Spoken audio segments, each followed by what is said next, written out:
જી પાર્થિવરાજભાઈ, આનો જવાબ આપણે સુનિલભાઈ પાસેથી લઈશું. સુનિલભાઈ, શું કહેવું છે? જે રીતે પાણીનો મોટો પ્રશ્ન છે અને પાર્થિવરાજભાઈ કહી રહ્યા છે કે ચેક ડેમ મુદ્દે પણ ભ્રષ્ટાચાર થયા છે. સુજલામ સુફલામમાં પણ થયો તો આનંદીબેનના રાજમાં.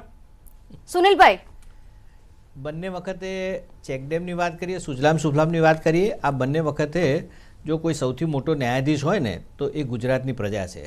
એટલે મારે કોંગ્રેસના મિત્રને એટલું જ કહેવાનું કે ગુજરાતની ભ્રષ્ટાચાર થયો છે, પુરવાર થયું છે.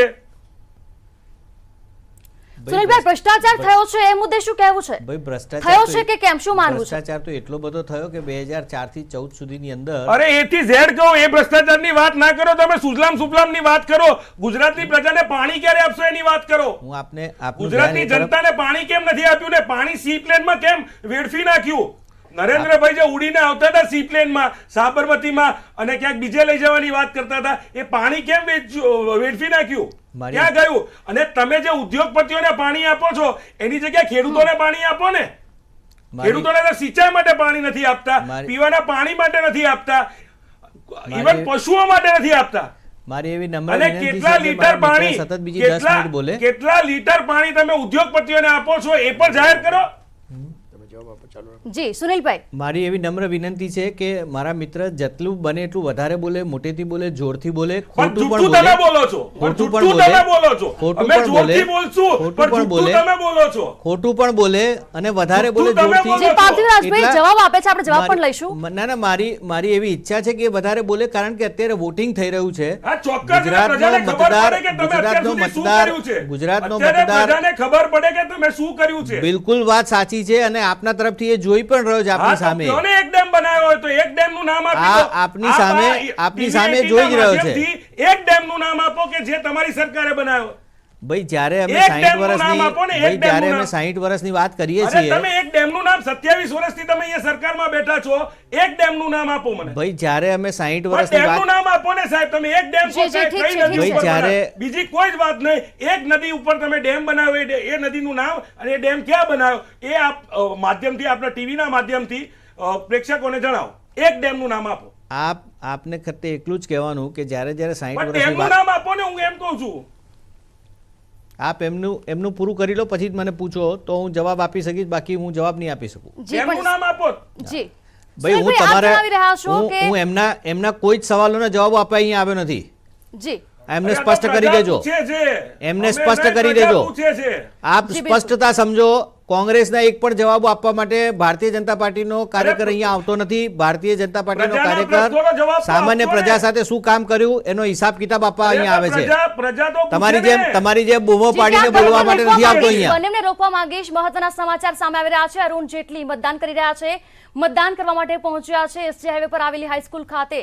અરુણ જેટલી પણ મતદાન કરવા માટે પહોંચ્યા છે. આજે વહેલી સવારથી જ મતદાન શરૂ થઈ ચૂક્યું છે અને એક પછી એક તમામ દિગ્ગજ નેતાઓ મતદાન કરવા માટે પહોંચી રહ્યા છે.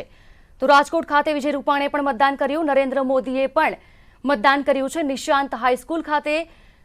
તો અરુણ જેટલી પણ હાલ એસજી હાઈવે ખાતે આવેલી હાઈસ્કૂલ ખાતે મતદાન કરવા માટે પહોંચ્યા છે. આપ જોઈ શકો છો દ્રશ્યોમાં તે પ્રમાણે અરુણ જેટલી મતદાન કરી રહ્યા છે. આજે મતદાનનો દિવસ છે. તમામ લોકોએ અવશ્ય મતદાન કરવું જોઈએ. દર્શક મિત્રો, જો આપે પણ મતદાન ન કર્યું હોય તો આપ પણ જાવ અને પોતાના મતાધિકારનો ઉપયોગ કરો. હાલ આપ જોઈ શકો છો તે પ્રમાણે અરુણ જેટલી પણ મતદાન કરી રહ્યા છે. એક પછી એક દિગ્ગજ નેતાઓ મતદાન કરવા માટે મતદાન મથક પર પહોંચી રહ્યા છે, પોતાના મતાધિકારનો ઉપયોગ કરી રહ્યા છે.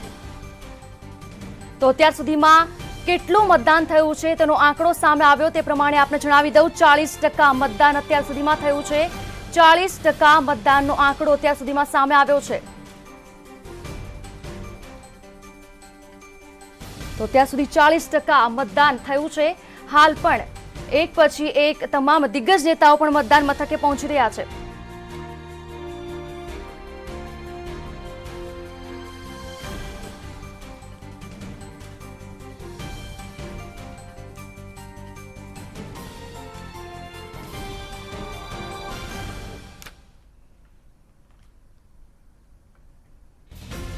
જયેશભાઈ, સવાલ આપની માટે. જે રીતે એક તરફ કહેવામાં આવી રહ્યું છે કે ભ્રષ્ટાચાર થયો છે પાણી મુદ્દે અને એક તરફ કહેવામાં આવી રહ્યું છે ભાજપ દ્વારા કે જે રીતે સરકાર તમામ મુદ્દે પ્રયાસ કરી રહી છે પાણી પહોંચાડવા માટે, શું વિશ્લેષણ કરી શકાય આના પરથી? જો એક વાત તો સ્પષ્ટ છે કે ભારતીય જનતા પાર્ટી હવે ભૂતકાળના 60 વર્ષના શાસનની વાત નહીં કરી શકે, કારણ કે 25 વર્ષથી શાસનમાં છે.